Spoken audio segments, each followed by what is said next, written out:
मोना के पापा को शहर जाना था। गांव के काम में वो ज्यादा नहीं कमा पाते थे, जिस वजह से उन्हें मोना की पढ़ाई और भविष्य में उसकी शादी की बहुत चिंता रहती थी। कई दिनों तक सोचने के बाद मोना के पापा शहर जाने का फैसला करते हैं। वो मोना को लेकर अपने छोटे भाई के घर जाती हैं। संजीव, मैं शहर कमाने जा रहा हूँ। यहाँ पर मैं रहता था तो मोना का अच्छे से ख्याल रखता था। ये अभी छोटी है, इसलिए इसकी देखभाल करने के लिए कोई होना चाहिए। मैं इसे तेरे घर छोड़कर जा रहा हूँ। तू इसके खर्चे की चिंता मत करियो। मैं हर महीने इसके खर्चे के लिए 15,000 रुपए भेज दिया करूँगा।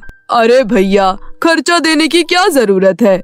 नहीं, तेरे भी 2 बच्चे हैं, तेरे ऊपर भी अपने घर की जिम्मेदारी है। मोना का खर्चा मैं भेज दिया करूँगा। बस तुम्हारे साथ रहेगी तो मुझे किसी चीज की चिंता नहीं रहेगी। अगले दिन संजय शहर चला जाता है और मोना अपने चाचा चाची के पास रहने लगती है। मोना अपने कमरे में बैठकर पढ़ाई कर रही थी, तभी उसकी चाची रेखा उसके कमरे में आती है। पढ़ रही है तू? इतने सारे बर्तन पड़े हैं, उसे कौन तेरा बाप धोएगा? रेखा चाची, पापा ने तो मुझे नहीं कहा था कि यहाँ मुझे घर के काम करने होंगे। इस घर में रहना है तो घर के काम करने पड़ेंगे। क्यों चाची? मेरा खर्चा तो पापा हर महीने भिजवा देंगे ना, फिर मैं यहाँ काम क्यों करूँ? ज्यादा बोल रही है। अभी घर से बाहर निकाल दूंगी तो क्या तेरा बाप तुझे लेने आ जाएगा?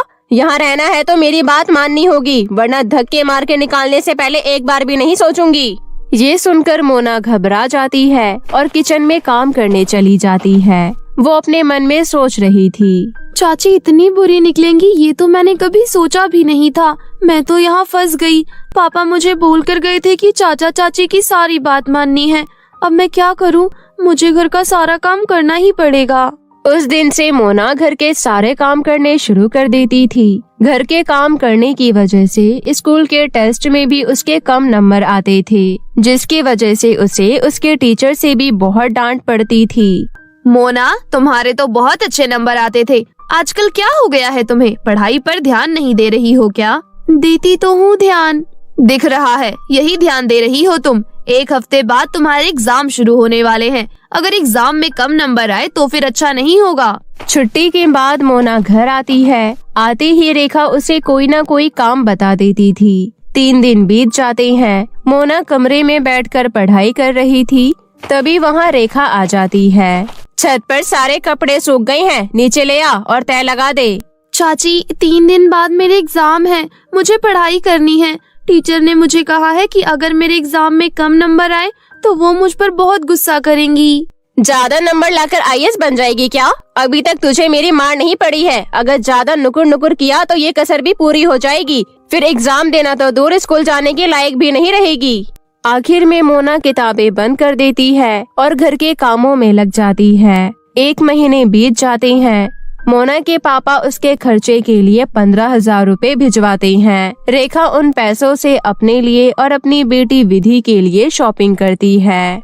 विधि, ये देख, मैं तेरे लिए कितनी सुंदर गाउन, फ्रॉक और सैंडल लेकर आई हूँ। ये सारे कपड़े तो मेरे ऊपर बहुत सुंदर लगेंगे। तभी वहाँ पर मोना आ जाती है। इतने सारे कपड़े देखकर वो अपने मन में सोचती है, जरूर पापा ने पैसे भेजे होंगे। ये इस्तेमाल हो रहा है मेरे पापा की मेहनत के कमाए हुए पैसों का। इतना सोचकर मोना अपनी चाची रेखा से कहती है, चाची, ये तो मुझे पता है इतना सारा सामान किसके पैसों से आया है, पर क्या आप मेरे लिए भी कुछ कपड़े लेकर आई हो? तेरे लिए क्यों लेकर आऊंगी? नौकरानी के लिए भला कौन कपड़े लेकर आता है? पर पैसे तो मेरे पापा ने भेजे हैं ना। तेरे पास कोई सबूत है कि पैसे तेरे पापा ने ही भेजे हैं? मोना वहाँ से चली जाती है। उसके जाने के बाद रेखा अपनी बेटी विधि से कहती है, कितनी बेवकूफ लड़की है, इसके बाप के पैसों से ही तो इतनी ऐश चल रही है। भला अपने पैसे इन सब में क्यों लगाऊंगी? एक तो बात है, इसके आने के बाद फायदे ही फायदे हैं। न ही घर के काम करने पड़ते हैं और इतने सारे पैसे मिल जाते हैं, वो अलग। अच्छा है ना, कहीं से तो फायदा हुआ, कुछ काम तो आई हमारे ये। उसके बाद दोनों माँ बेटी हंसने लग जाते हैं। अगले दिन विधि और मोना अपने स्कूल की किसी दोस्त के बर्थडे पार्टी में जा रही थी। निधि ने बहुत सुंदर गाउन पहन रखा था और मोना ने वही पुराने कपड़े। दोनों साथ में जा रही थी। तभी उनकी गांव की 2 लड़कियां दोनों को रोकती है। विधि, तेरे ऊपर ये गाउन तो बहुत जच रहा है, कहाँ से लाई? मेरी मम्मी लेकर आई थी। मोना, तेरे पापा शहर से तेरे लिए कुछ नहीं भिजवाते हैं क्या? इसके पापा इससे प्यार ही नहीं करते, इसलिए इसके लिए कुछ नहीं भेजते। नहीं, मेरे पापा मुझसे बहुत प्यार करते हैं, वो मेरे लिए ही तो शहर कमाने गए हैं। कहाँ जा रही हो तुम दोनों? हम बर्थडे पार्टी में जा रहे हैं। विधि, तुझे देखकर तो लग रहा है कि तू बर्थडे पार्टी में जा रही है, लेकिन मोना वहाँ पर बर्तन धोने जा रही है क्या?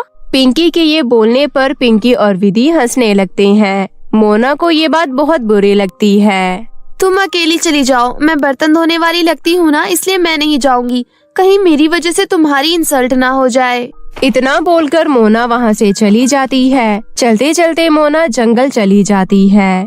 ये जगह ठीक है, यहाँ कोई मेरा मजाक नहीं बनाएगा। घर में चाची ने मेरा जीना मुश्किल कर रखा है, और घर से बाहर निकलो तो गांव की लड़कियों ने, पता नहीं मैंने इन सब का क्या बिगाड़ा है। मोना चलते चलते ये सब सोच रही थी, तभी अचानक उसके सामने एक परी आ जाती है। अचानक परी को देखकर मोना डर जाती है। डरो मत, यहाँ मैं तुम्हें कुछ नुकसान पहुँचाने नहीं आई हूँ। आप कौन हो? मैं हूँ परी। पहले मुझे ये बताओ, इस जंगल में तो कोई इंसान नहीं आता है, क्योंकि ये जंगल बहुत खतरनाक है। तुम्हें नहीं पता क्या? ये जंगल बहुत खतरनाक है जो तुम यहाँ आ गई। मुझे तो इस बारे में पता ही नहीं था। वैसे मैंने देखा कि तुम खुद में कुछ बोलती हुई आ रही थी, मुझे बताओगी? ठीक है, वैसे भी मेरी मन की बात सुनने वाला कोई नहीं है, इसलिए आपको ही बता देती हूँ। उसके बाद मोना परी को शुरू से लेकर आखिर तक सारी बात बता देती है। परी वहाँ पर एक गाउन प्रकट कर देती है। वो गाउन सोने के गोटे से भरा हुआ था। वाओ, ये तो बहुत सुंदर है, आप इसमें बहुत अच्छी लगोगी। ये मेरे लिए नहीं, तुम्हारे लिए है।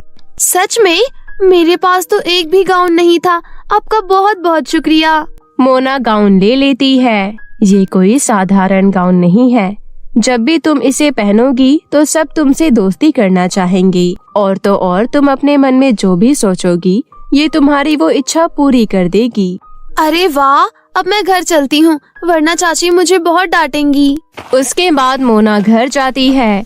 घर में मोना देखती है कि उसकी चाची की बहुत सारी सहेलियाँ आई है। उसकी चाची अपनी सहेलियों के साथ पार्टी कर रही थी। रेखा, ये कौन है? तेरी बेटी की सहेली है क्या? अरे नहीं, घर में नई नौकरानी रखी है मैंने। मोना वहाँ से चली जाती है। इसके तेवर देखकर तो नहीं लग रहे कि ये तेरी नौकरानी है। अरे तुझे पता क्या है फिर, आजकल की नौकरानी बहुत तेवर लेकर घूमती है। तेरे घर में नौकरानी काम करने नहीं आती है ना, इसलिए तुझे पता नहीं है। 2 घंटे बाद रेखा की सहेलियाँ चली जाती है। घर बहुत गंदा हो जाता है। बहुत तेवर दिखा कर गई थी ना मेरी सहेली के सामने, चल अब घर की सफाई कर, और किचन भी बहुत गंदा हो गया है। इतना बोलकर रेखा अपने कमरे में चली जाती है। मोना गाउन पहन लेती है और अपने मन में सोचती है, जल्दी से घर की सफाई और किचन की सफाई हो जाए। कुछ सेकंड के अंदर घर की सफाई और किचन की सफाई हो जाती है। उसके बाद मोना अपने कमरे में चली जाती है। इतनी जल्दी घर की सफाई हुआ देख रेखा हैरान रह जाती है।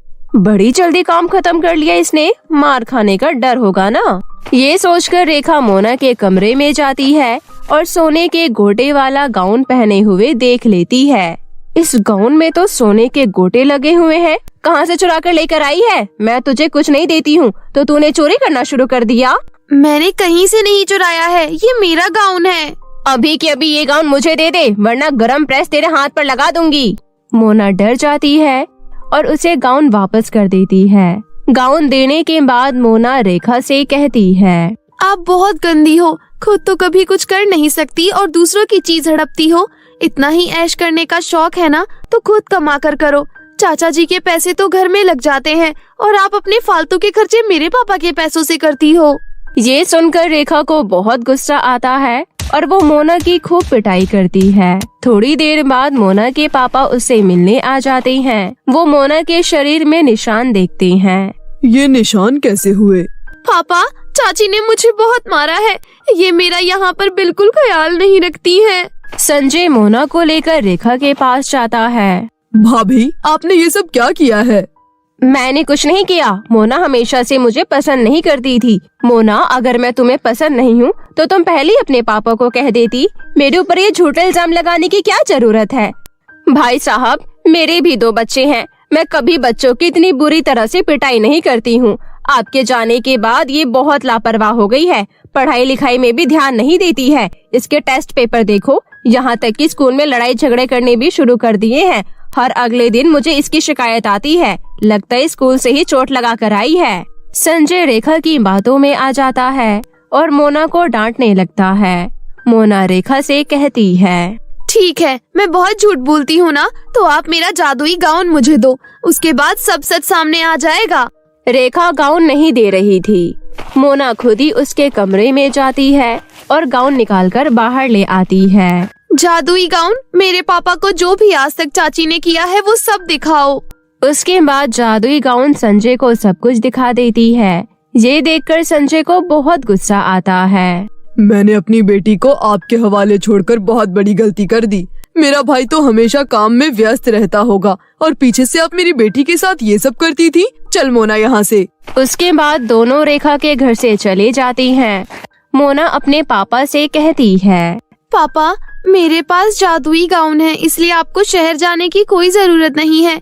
आप गांव में मेरे साथ रहो और बाकी हमारी जरूरतें जादुई गाउन से पूरी होती रहेंगी। इस तरह जादुई गाउन की मदद से मोना के जीवन में सब कुछ ठीक हो जाता है और वो फिर से पहले की तरह अपने पापा के साथ हंसी खुशी जीवन व्यतीत करने लगती है।